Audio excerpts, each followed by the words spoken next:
नई जनरेशन को बताने के लिए कि पंजाब की समस्या टेक्निकली शुरू कब से हुई थी। शुरू तो 1947 में पहली बार खालिस्तान की बात मास्टर तारा सिंह ने की थी, लेकिन उसके बाद इतनी हिंसा होती है कि हिंदू भाई और सिख भाई एक ही मंच पर आ गए थे, जो 1947 में पार्टीशन के टाइम पर हिंसा हुई। खालिस्तान का सबसे पहला जिक्र मास्टर तारा सिंह ने 1947 में किया था। उसके बाद पंजाब बिल्कुल शांतिपूर्ण था, कोई सवाल का निशान नहीं उठाता था, और जैसा एक बहुत ही विकसित स्टेट माना जाता है वो उसमें it was called the granary of India. 70% जो हम लोगों का कैश क्रॉप है वो वहाँ पे पैदा होता था। तो भाई 1977 में एक यंग लड़का हुआ करता था, जर्नैल सिंह भिंडारवाले। लंबा पतला एथलेटिक, गहरी आँखें, लंबी नाक, नीली पगड़ी। तो माझा रीजन में डिस्ट्रिक्ट बटाला में एक दमदमी एक टकसाल हुआ करता था। उसको छोटा सा आप एक वो मान लीजिए, एक कल्ट मान लीजिए, उसका उनको हेड बना दिया जाता है, चीफ प्रीस्ट। 1972 से 1977 तक पंजाब में ज्ञानी ज़ैल सिंह की सरकार थी, वो मुख्यमंत्री थे कांग्रेस के। ज्ञानी ज़ैल सिंह कौन? जो बाद में जाके राष्ट्रपति बने। 1977 के बाद प्रकाश सिंह बादल अकाली पावर में आ जाते हैं। थोड़ा बीच में 1-1.5-2-3 महीने का प्रेसिडेंट रूल लगता है, उसके बाद चुनाव होता है, प्रकाश सिंह बादल अकाली लीडर वहाँ के मुख्यमंत्री बन जाते हैं। बीजेपी उस ज़माने में वहाँ थी नहीं, आप उस ज़माने में वहाँ नहीं थी। अब अकालियों का जीता जाना, यानी 1977 में प्रकाश सिंह बादल का सरकार बनाने का जो एक मुख्य कारण माना गया, वो ये माना गया कि जो श्रोमणी गुरुद्वारा प्रबंधक कमेटी SGPC, जो श्रोमणी गुरुद्वारा प्रबंधक कमेटी है, जो सारे पंजाब के गुरुद्वारों को कंट्रोल करती है, इंक्लूडिंग हरमिंदर साहब एंड अकाल तख्त, उसमें अकालियों का बड़ा स्ट्रॉन्ग इंटरफेरेंस था, इन्फ्लुएंस था। तो ये रीज़न माना गया कांग्रेस की तरफ से कि इस मारे ज्ञानी ज़ैल सिंह कांग्रेस चुनाव हारी है। ये वही दौर है जिसके बाद इमरजेंसी लगी थी, याद होगा आप लोगों को, और फिर जनता पार्टी की सरकार आई थी, मोरारजी देसाई प्रधानमंत्री बने थे। अब करा ये जाता है कि अकालियों के खिलाफ इनको एक ऐसा नेता चाहिए था जो आक्रामक हो, वॉयलेंट स्ट्रीक रखता हो और जिसकी खासी पकड़ हो ग्रामीण पंजाब में। तो कांग्रेस तैयार करती है जरनैल सिंह भिंडारवाले को अकालियों के खिलाफ। कांग्रेस तैयार भी करती है, कांग्रेस प्रवोक भी करती है, कांग्रेस पैसा भी देती है।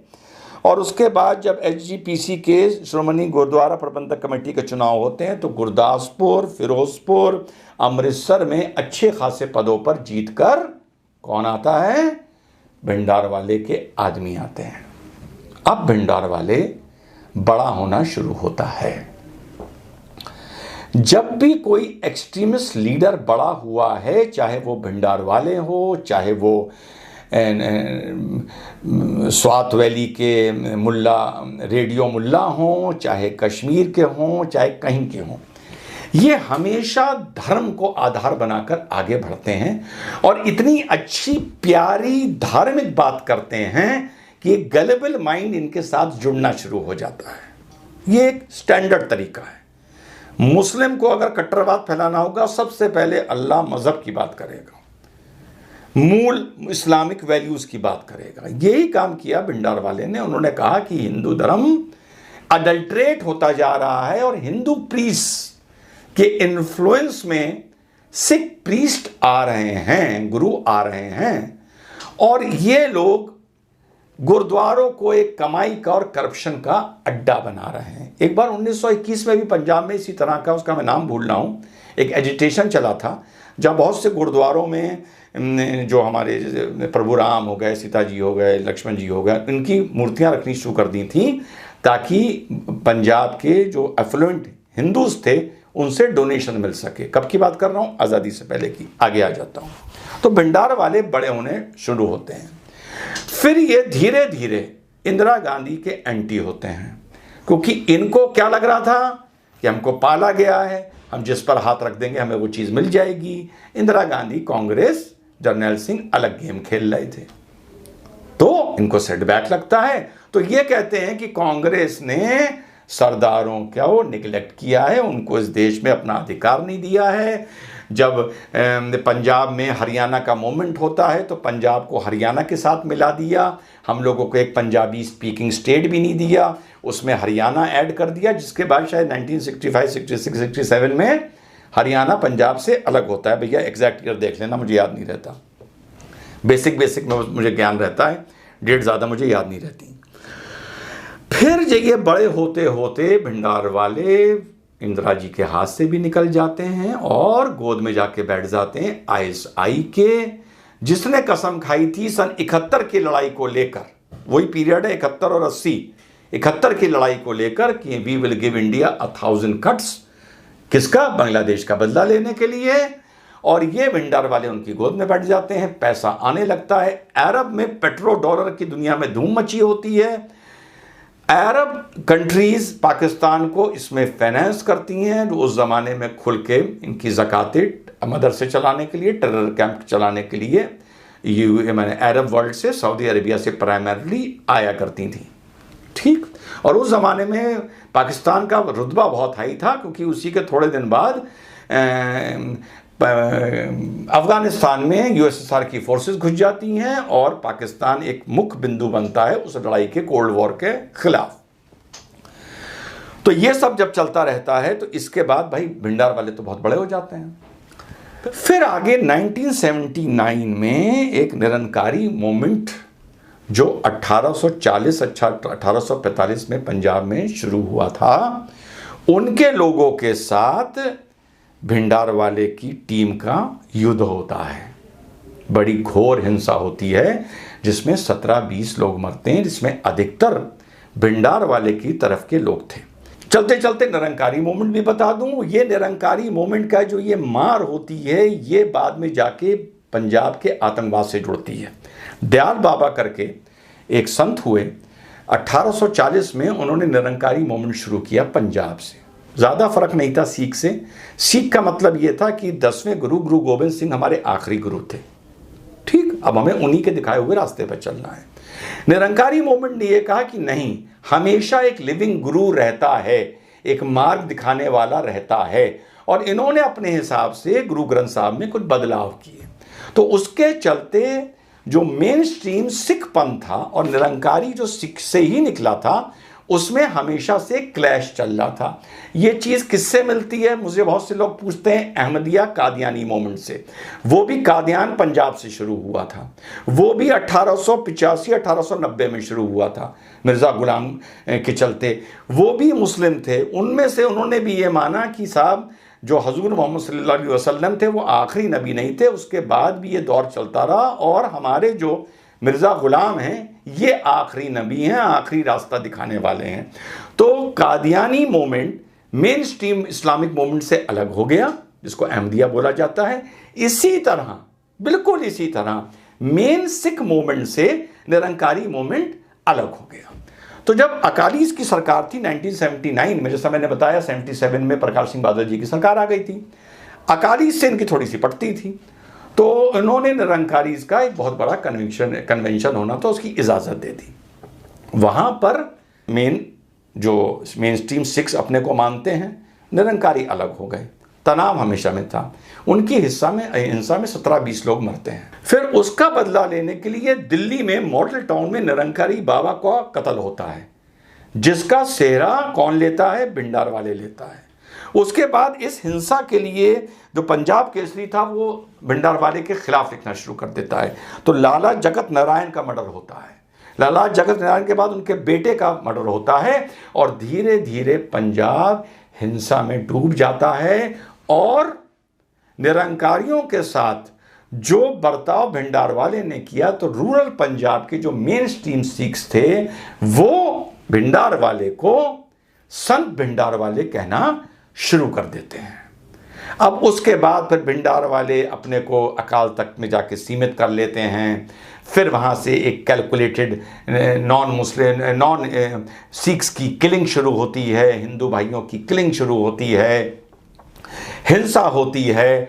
और मेरे युवा साथियों, हिंसा उतनी होती है कि पंजाब शाम के 6 बजे सो जाता था, सड़कें खाली हो जाती थी, सिर्फ फौज और पुलिस नज़र आती थी, कर्फ्यू लग जाता था, शादी बारात बंद हो गए थे, ढाबे बंद हो गए थे, ट्रेनों पर गोलियां चल रही थी, बसों से निकाल के हिंदूज़ को मारा जा रहा था। कम्युनिटी गाइडलाइंस की वजह से मैं वो सीन आप लोगों को दिखाना नहीं चाहता।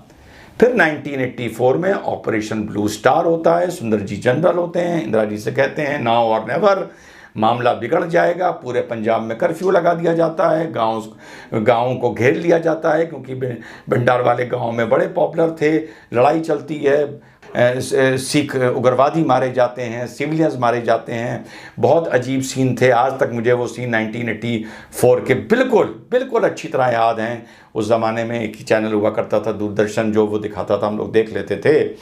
तो बहुत उस ज़माने में प्रिंट मीडिया ज़्यादा लिखता था, इतना इलेक्ट्रॉनिक मीडिया नहीं था। तो ये था एक मोमेंट, जिस मोमेंट से अब अमृतपाल को जोड़ के देखा जा रहा है। और पिछले 4-5 साल में इंग्लैंड में, यूके में, अमेरिका में खालिस्तान जिंदाबाद या खालिस्तान मूवमेंट को एक बार पुनः जिंदा करने का प्रयास किया जा रहा है। पंजाब में भी छुटपुट घटनाएं आपने देखी होंगी, कहीं पुलिस थाने पे ग्रेनेड अटैक हो गया, कहीं किसी कमिश्नर ऑफिस में रॉकेट से अटैक हो गया। तो उस चीज़ को पुनः पैरों पर खड़ा करने का प्रयास किया जा रहा है। इसलिए आज की तारीख में युवा साथियों, अमृतपाल की तुलना भिंडार वाले से की जा रही है। अब आप लोगों को ये चीज़ ज़्यादा बेटर समझ में आएगी। पहले मैं अपनी ओपनिंग बात में बोल चुका था, अमृतपाल की तुलना भिंडार वाले से करना, ये कोई पॉजिटिव स्टेटमेंट मैं नहीं दे रहा हूँ। वैसे ही है जैसे ओवैसी की तुलना मोहम्मद अली जिन्ना से करना। फिर से बता दूँ, कोई ये पॉजिटिव स्टेटमेंट नहीं है, समझाने के लिए कर रहा हूँ। छिपकली का डीएनए छिपकली का होता है, और मगरमच्छ का मगरमच्छ का होता है। और बहुत से ऐसे सर्कमस्टांसेस होते हैं जो ज़बरदस्ती एक चीज़ को बड़ा कर देते हैं। वो सर्कमस्टांसेस आज की तारीख में भारत में फ़िलहाल नज़र नहीं आ रहे हैं, फॉर द सिंपल रीज़न, आज की तारीख में उस टाइम में अमेरिका जितना इंडिया की पॉलिसी एंड पॉलिटिक्स के ख़िलाफ़ हुआ करता था और पाकिस्तान को सर पर बिठा के रखता था, वो फैक्टर नहीं है। पहला, मैं उन लोगों को चैलेंज कर रहा हूँ जो ये कह रहे हैं कि ये वही पुराना युग पंजाब में आने जा रहा है, पहला। दूसरा, कि सऊदी अरेबिया आज वो नहीं है जो 1979, 80, 81, 82, 83 में हुआ करता था, जो आंख बंद करके हथियार खरीदने के लिए किसको, पाकिस्तान को पैसा दिया करता था। और तीसरा, आज पाकिस्तान भी वो नहीं है जो उस जमाने में हुआ करता था जब पूरी दुनिया की निगाहें जनरल जिया पर थी और पाकिस्तान पर थी, और इनकी तूती बोलती थी, और ये बिल्कुल बॉस बने बैठे थे इस रीजन के, क्योंकि यूएसएसआर की हरकतें अफगानिस्तान में शुरू हो गई थी। 1979 में उनका इन्वेजन हो जाता है। तो 3 factors, and last but not the least, इस टाइम देश की जो कमांड है वो नरेंद्र मोदी जी के हाथ में है। तो these are 4 very important points जो मैं मानता हूं कि ये वो मोमेंट की शुरुआत नहीं है। पर फिर भी जो बड़े जिम्मेदार लोग मुझे बताते हैं, जिनसे मेरी बात होती है, जो पॉलिटिक्स से कनेक्टेड हैं, भाजपा से कनेक्टेड हैं, पंजाब रीजन से कनेक्टेड हैं, आरएसएस से कनेक्टेड हैं, कि पंजाब के बॉर्डर टाउन्स में खालिस्तान के झंडे आम नज़र आने लगे हैं। आपके member of parliament Khalistan movement की बात करने लगे हैं, और उन झंडों पे को दिखाने पर या घरों पे बांधने पर पुलिस कोई भी कार्रवाई नहीं कर रही है। और एक बात मैं और भूल गया, I am sorry to the Sikh community, my Sikh brothers and sisters. 4 reason मैंने बताए थे। आज अमेरिका वो नहीं है, इंडिया के अगेंस्ट नहीं है। आज पाकिस्तान का वो दबदबा नहीं है। आज सऊदी अरेबिया उनको पैसे देने को तैयार नहीं है पाकिस्तान को इंडिया में इंसर्जेंसी फैलाने के लिए। आज नरेंद्र मोदी हैं। और 5वां, किसान आंदोलन में भी अगर आप उठा के देखें, लोगों ने कुछ भी बोला हो, लेकिन किसान आंदोलन ख़त्म होने के बाद रिलेटिवली किसानों ने पंजाब की शांति कर दी। सो आज हमारे सिख भाई भी जो उस पीरियड में भिंडारवाले के साथ ग्रामीण क्षेत्र के जुड़ गए थे और शहरों के जुड़ गए थे, सामने सामने नहीं जुड़े थे, इमोशनली जुड़ गए थे, वो भी आज इस मोमेंट के ऐसे मोमेंट के साथ नहीं जुड़े हुए हैं, क्योंकि उन्होंने पंजाब का नुकसान होता देखा है, पंजाब की खुशहाली को आंसुओं में और चीखों में बदलते देखा है। तो मुझे नहीं लगता कि इतनी जिम्मेदार कम्युनिटी होते हुए और nationalist community bye and large होते हुए हमारे सरदार भाई इस चीज़ में पंजाब को फिर से झोंकने के लिए तैयार होंगे। लेकिन चलते मैंने उस घटना की बात नहीं की, वो आए और पुलिस थाने में छीन के, वो आप लोग को सब पता है, वो मैं फिर से क्या रिपीट करके बताऊं। देखिए भीड़ आ रही है और ये है और प्रेसिडेंट रूल लगा दो, और ये नहीं। इस टाइम बीजेपी को दिल्ली की जो पॉलिटिक्स चल रही है आपके साथ वो चलती रहे। आप वहां पर इलेक्टेड गवर्नमेंट है, आपको भले वो इलेक्टेड गवर्नमेंट है, मैं कंप्लीट अभी भी पंजाब की पॉलिटिक्स को एक वैक्यूम मानता हूं। अगर वहां कांग्रेस आती या बीजेपी आती तो मैं मानता कि भाई it is no more of vacuum, भले कांग्रेस भी आती, लेकिन भले वहां पर आपकी सरकार है, पर मैं उसको वैक्यूम मानता हूं, क्योंकि उनमें ऐसे लीडर्स नहीं हैं जो इस बॉर्डर टाउन की बॉर्डर स्टेट की सेंसिटिविटी को, स्पेशली किसी हिंसा में जब या कोई पड़ोसी मुल्क या भारत के दुश्मन बाहर से और अंदर से इसके हमारे देश के खिलाफ या पंजाब के खिलाफ कोई मंसूबे बना रहे हों, पर फिर भी आज की तारीख में हमारी गवर्नमेंट को इस चीज़ का वेट नहीं करना चाहिए कि यहाँ के हालात और बिगड़ें, मान की बदनामी हो, केजरीवाल की बदनामी हो। भाई दिल्ली की पॉलिटिक्स करनी है, दिल्ली में खूब करो, जिसको जेल में भेजना है भेजो, नहीं भेजना ना भेजो, सरकार गिरानी है गिराओ। लेकिन एज एन इंडियन मैं कहूँगा जब पंजाब की बात आएगी तो आई एम श्योर कि हमारी सेंट्रल गवर्नमेंट की जो वर्किंग है पंजाब की गवर्नमेंट के साथ लेके वो बहुत ही कॉपरेशन की होगी, और इसका इंतज़ार नहीं करना चाहिए कि वहाँ की सरकार गिर जाए। और सरकार अगर गिर भी गई वहाँ पर बीजेपी नहीं आनी, क्योंकि बीजेपी वहाँ पर बहुत पीछे है। तो ये कोशिश करनी चाहिए कि ये जो हिंसा भड़क रही है सेंटर और स्टेट में खूबसूरत कोऑर्डिनेशन हो, राष्ट्रवाद के आधार पर ये कोऑर्डिनेशन हो। किसी को सोशल मीडिया पर भी आप लोगों को मान को आतंकवादी, इसको ये उसको वो, भले ऐसे कुछ इनपुट्स मिलते हैं कि ये लोग उनकी तरफ थोड़े सॉफ्ट हैं, मजबूरी होती है, पुलिस थाने में हज़ारों आदमी आ गए, गोली चलती, कुछ होता तो प्रॉब्लम होती। लोग कह रहे हैं ये मौका था, उठा के लठिया के गोली चला के बंद कर देते। मेरा मानना है मौका नहीं था। सेंसिटिविटी को अलग तरह देखना चाहिए, कर्ब करना चाहिए, फ्री हैंड नहीं देना चाहिए। लेकिन वो नहीं करना चाहिए कि पंजाब में प्रेसिडेंट रूल लगाने की कोई जल्दी हो कि इन लोगों के साथ आपके कार्यकर्ता भी बवाल करने लगें और खामखा एक बॉर्डर स्टेट में कि सेंसिटिव स्टेट फिर से एक हिंसा की तरफ जाए। तो आई एम श्योर कि सेंटर की government is keeping a watch on Punjab. और सेकंड रीजन बीइंग, अगर आपकी सरकार गिर भी जाती है और थोड़े दिनों के लिए वहाँ प्रेसिडेंट रूल आ भी जाता है, उसके बाद जब चुनाव होगा तब भी बीजेपी को एक पावर में नहीं आना है। बीजेपी के पास बहुत पावर है, बहुत स्टेट है, सेंटर है, 2024 का चुनाव है। तो स्टेट और सेंटर को मिलकर इस को डिफ्यूज करना चाहिए। This is not the era of भिंडारवाले। 5 रीजंस मैं आप लोगों को बता चुका हूं। इस बंदे को, अमृतपाल को, जो बड़ा खुल के बोल रहा है क्यों ना बात करें खालिस्तान की, क्यों ना करें, इसको ज़्यादा हाईलाइट नहीं करना चाहिए।